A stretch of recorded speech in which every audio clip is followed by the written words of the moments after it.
Hello everyone, this is Mark the Do Something Guy, and today I'm going to be introducing you to my flotilla of canoes. As you can see, we got our first snowfall of the winter last night. We got about 2 inches. Fortunately, this pond is still open, so we're going to get out on the water and show you the canoes. Alright, so I'm going to start with this Old Town Discovery 169. This canoe, I'm the third owner here, and it's actually a flatback canoe. It didn't start life that way, but it is now. The first owner took and converted it into a flatback. Did a pretty good job there, reinforced it so that it can have an electric trolling motor, and I do have a Minnesota 30-pound for it.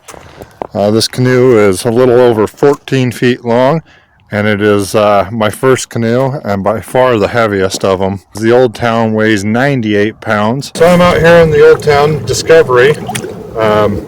This canoe, you can see up there on the front, is not really made for a solo paddler. Definitely sitting high, and because this was trimmed off here in the back to make it a flatback for a motor, I can't really sit in the front seat facing backwards.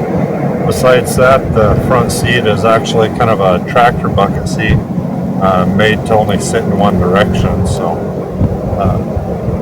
because this canoe is only a little over 14 feet, it is pretty maneuverable, but it is really heavy, and it does have a keel on it, so it tracks straight when I'm moving in the water.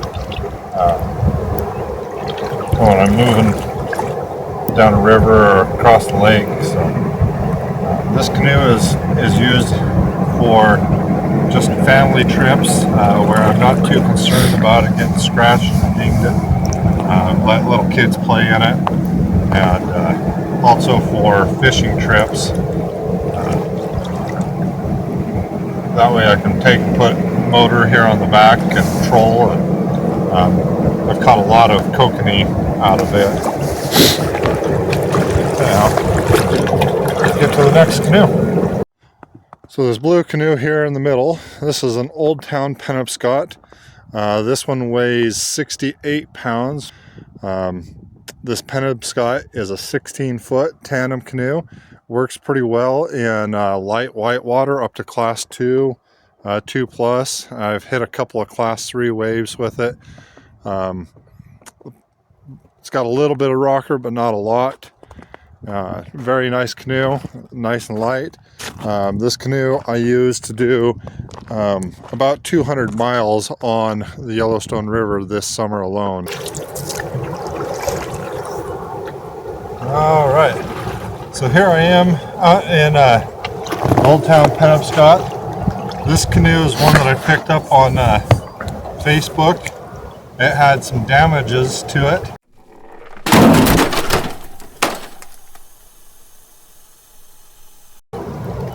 The gunnels were all broken up and the seat was broken, and so I picked it up really quite cheap,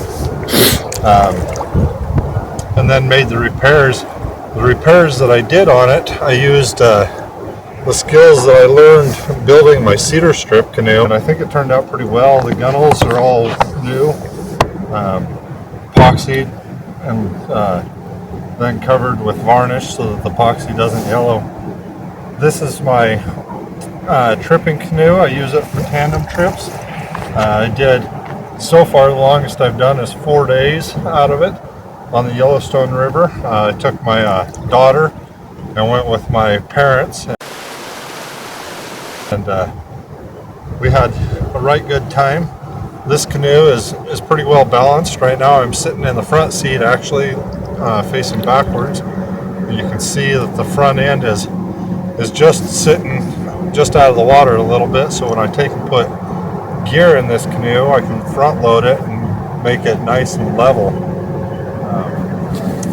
I also do whitewater in this canoe. I can do single day tandem whitewater, or I can do solo whitewater in this canoe.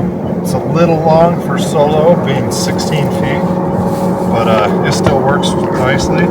It's smooth bottom and a very forgiving canoe. It's also pretty quick.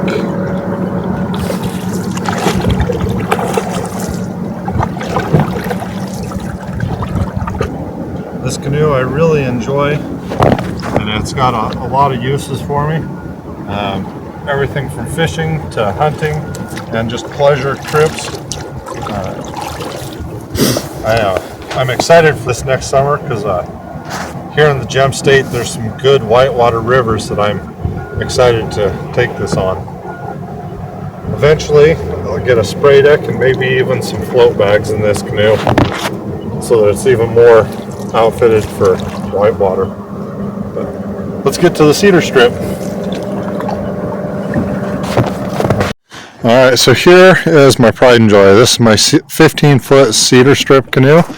This is based on the Wabanaki from Gilpatrick's building a strip canoe. His plans called for a 14-foot, and I actually took and stretched it to 15.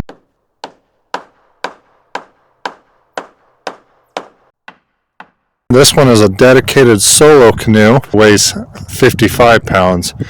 And it also has a removable thwart there in the middle, or a portage yoke there in the middle. And I also took and made a couple of custom paddles to kind of match it. Here are the two paddles I built. These are made out of basswood and red alder, and they're taken and shaped, and then I epoxied them so that they're good and strong. Stained some of the basswood so that I have this sweet pattern. These are kind of modeled after the Bending Branches sunburst paddles. That's where inspiration for these paddles came from. Length are custom length to within 1/4 of an inch for my wife on the short one, me on the taller one. They're incredibly light, pretty well balanced. It's time to get the cedar strip out on the lake.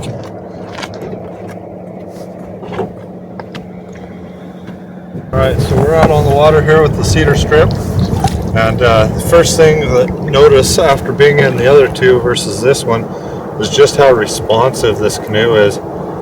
Being only 55 pounds, it moves across the water really well, and you can see that this canoe is sitting really high in the water compared to the other two. This canoe is made out of a couple of different kinds of wood. It's got Eastern aromatic cedar, which is the red. Then the white is Western white cedar. And then all of the trim work, so the gunnels, the thwart, the portage yoke, the seat, and the decks, those are all made out of ash. And it makes for a really, really light canoe, but a really strong canoe. Pretty fast canoe.